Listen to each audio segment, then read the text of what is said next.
सैलाबी रेलों ने देहातों के देहात मलियामेट कर दिए। आप क्या समझते हैं, मोदी साहब पैगाम भेजेंगे? मेरे ख्याल में आप पैगाम की बात कर रहे हैं, मैं तो एक्सपेक्ट करता हूं कि भारत को पाकिस्तान की मदद करनी चाहिए और मेरा ख्याल है करेंगे। इस मुल्क पे इतनी सारी बलाएं टूटी हैं, इतने सारे क्या कहूँ मैं अब आफात आई हैं। ये मुश्किल वक्त है और यहाँ पे हम दुनिया के हर मुल्क से अगर सपोर्ट ले रहे हैं और अगर भारत भी करना चाहे तो जरूर, क्योंकि ये इंसानियत का मसला है, ह्यूमैनिटी का मसला है। इंडिया की तरफ जाते हैं, बांग्लादेश की तरफ जाते हैं, हम खुद पैदा कर सकते हैं लेकिन हम बाहर से मंगवा रहे हैं, इंपोर्ट बिल को बढ़ा रहे हैं। तो ये पैसा कहाँ से आएगा? जो दुनिया के ममालिक में पैसा देंगे, सऊदीज दें, कतरी दें, चाइनीज दें, यूई दें, IMF दे, वो देखते नहीं होंगे भाई साहब आपके पास तो पहले पैसे नहीं है, हमसे अरबों डॉलर लेके जा रहे हैं, ये वापस कैसे करेंगे? कौम जो है ये पैसे देने को तैयार नहीं है, खुद को हम करने को तैयार नहीं है। वो कहते हैं दुनिया जो हमें मुफ्त में बांटे, तो ये कहाँ से हम जनरेट करेंगे पैसे, उनको वापस करेंगे? हमारा दोस्त भारत है, हमारा दोस्त तो खैर नहीं कहना चाहिए क्योंकि वो ऑफिशियली हमें नहीं, तो मैं ऑफिशियली बात कर रहा हूँ, ऑफिशियली नहीं, अवाम तो दोस्त है, मैं ऑफिशियली बात कर रहा हूँ। हमारी तो बड़ी दोस्तियां हैं, लेकिन भारत की तरफ से कोई पैगाम नहीं आया, ना किसी किस्म की सपोर्ट का मैसेज आया, ना नरेंद्र मोदी साहब ने कोई पैगाम भेजा कि जी सैलाब आए हैं, हम कोई सिंपैथी शो करते हैं। मैं बताऊंगा बात। मैं बड़ा खुश हूँ इस बात पे, आपकी भारत की टीम ने अगले दिन पाकिस्तान के सैलाब के साथ यकजहती के लिए बाजुओं पर काली पट्टियां बांधी हुई थी और मुझे बड़ा उससे अच्छा लगा कि कम से कम, और मैं समझता हूं कि देखें भारत के साथ ये सारा ये उधर से इधर ये सारा एक पॉलिटिकल ड्रामा है। देखें वरना हम एक ही लोग से सदियों से यहाँ रह रहे हैं। ये इसके पीछे जब भी भारत के खिलाफ बात करनी या भारत के अंदर से पाकिस्तान के खिलाफ बात करनी, इसके पीछे पॉलिटिकल मोटिव्स होते हैं, इसके पीछे कोई ना कोई स्टोरी और होती है। वरना हम लोग सदियों से सब कॉन्टिनेंट में रह रहे थे यूनाइटेड इंडिया में। हाँ, टू नेशन थ्योरी थी, टू नेशन थ्योरी को कभी तकवीत मिल जाती है, कभी उसके कुछ ओपिनियन हो जाती है, लेकिन अब मैं जिस तरह आपको कई दफा अर्ज करता हूँ कि इंसान पहले पैदा इंसान होता है, बाद में उसका मजहब डिसाइड किया जाता है। आप मुसलमानों के घरों में पैदा हुए तो मुसलमान है, हिंदुओं के घरों में पैदा होते हैं तो आप हिंदू हैं। वरना कौन सी आपने रिसर्च कर करके अपने मजहब चुने हैं, जिस तरह यहाँ पे जापानी हैं, गोरे चुनते हैं, तो उसके पीछे हमारी सेंटिमेंट्स होते हैं, उस पे हमारे इधर से मौलवी होते हैं, वो उसको मैनिपुलेट करते हैं, उधर से दूसरी साइड से भी मैनिपुलेट करते हैं। लेकिन इसको सिर्फ लिमिटेड हद तक रखना चाहिए।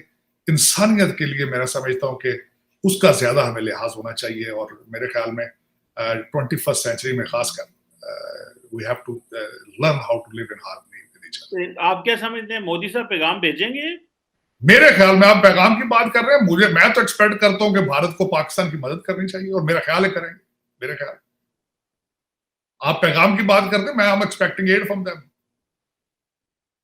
चले लेट्स सी, देखते हैं कि भारत पैगाम भी भेजेंगे और मेरे ख्याल में पाकिस्तान की मदद भी की जाएगी। मेरा जहां तक मेरी जो मैं अपने दोस्तों के साथ बैठता हूँ वॉशिंगटन DC में, जो मेरी नजर में पाकिस्तान की मदद भी करेगी। बिल्कुल सही है, ये मुश्किल वक्त है और यहाँ पे हम दुनिया के हर मुल्क से अगर सपोर्ट ले रहे हैं और अगर भारत भी करना चाहे तो जरूर, क्योंकि ये इंसानियत का मसला है, ह्यूमैनिटी का मसला है। यहाँ पे अना और वो उन चीजों को साइड पे रख देना चाहिए। एक वक्त था भारत में भी इस तरह हालात खराब थे, पाकिस्तान ने भी ये भेजने की कोशिश की थी लेकिन इंडिया ने नहीं ली थी, पूरी दुनिया से इंडिया ने ले ली थी। लेकिन मेरा ख्याल है कि यहाँ पे हमें पॉलिटिक्स और इन चीजों से पीछे हट जाना चाहिए, because this is all about humanity. नाज़रीन, कोरोना ने और आलमी सतह के ऊपर जो कमोडिटी प्राइसेस आसमानों से बातें कर रही हैं, उसने कम से कम हम लोगों को एक दो चीज़ें तो सिखा दी हैं।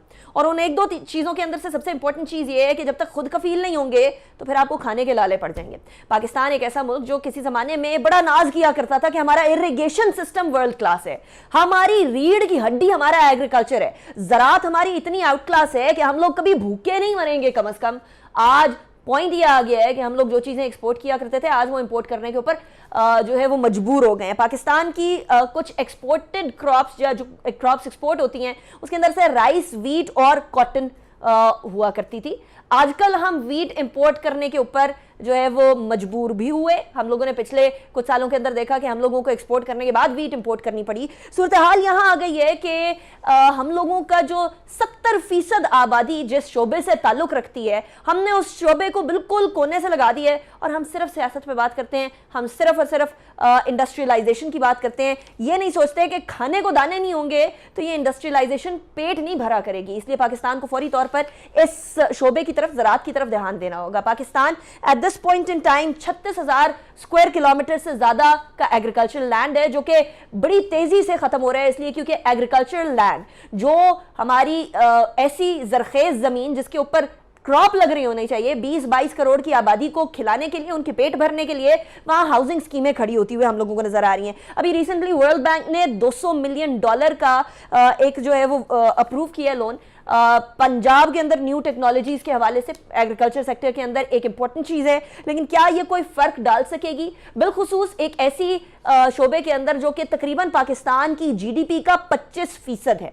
पिछले कुछ अरसे के अंदर हम लोगों ने देखा कि पाकिस्तान की कुछ अहम क्रॉप्स के अंदर कुछ कमी आई, उनकी पैदावार के अंदर कमी आई। वीट के अंदर तकरीबन 10% कमी आई है। आम, जिसके बारे में हम बड़े फख्र से पूरी दुनिया के अंदर जिसको एक्सपोर्ट भी करते हैं, उसके अंदर 30 से 40% की कमी आई है। क्लाइमेट चेंज भी एक बहुत बड़ी वजह है जो कि पाकिस्तान की ज़राअत को बड़े बुरे तरीके से मुतासिर कर रही है। किसी ज़माने में अपने घी और तेल के ऊपर इन्हिसार करने वाला पाकिस्तान अब मलेशिया से पाम ऑयल मंगवा रहा है और उसको भी इंपोर्ट बिल के अंदर वो भी एक बहुत बड़ा हिस्सा है। इसके साथ साथ हमारी दालें भी इंपोर्ट हो रही हैं, यानी जिस खाने को एक गरीब आदमी की मेज़ की जीनत कहा जाता है वो हम इंपोर्ट कर रहे हैं। जैसे ही डॉलर ऊपर जाता है वैसे ही दालों की कीमतें भी ऊपर चली जाती हैं। क्या खुद इन्हिसारी की तरफ आने के लिए वापस हमें क्या करना पड़ेगा? चाय हम बेशुमार पीते हैं, जिसके बारे में अभी कुछ अर्से पहले एहसन इकबाल साहब ने कहा, भी बड़ा कंट्रोवर्सी भी बनी, लेकिन हम खुद पैदा कर सकते हैं, लेकिन हम बाहर से मंगवा रहे हैं, इंपोर्ट बिल को बढ़ा रहे हैं। 48% हमारे यहाँ जो लेबर फोर्स है वो एग्रीकल्चर से ताल्लुक रखती है। ये ऐसा शोबा नहीं है जिसको इग्नोर किया जा सकता है कि हम लोग एक्सपोर्ट करते थे गंदम भी और चीनी भी, और आपकी हुकूमत में दोनों ही हम लोगों को इंपोर्ट करनी पड़ गई, महंगे दामों इंपोर्ट करनी पड़ गई। हमारे यहाँ कोई पॉलिसी नहीं है, कोई फ्रेमवर्क नहीं है कि कोई बफर होना चाहिए जो कि हमारे अगर मामलात गड़बड़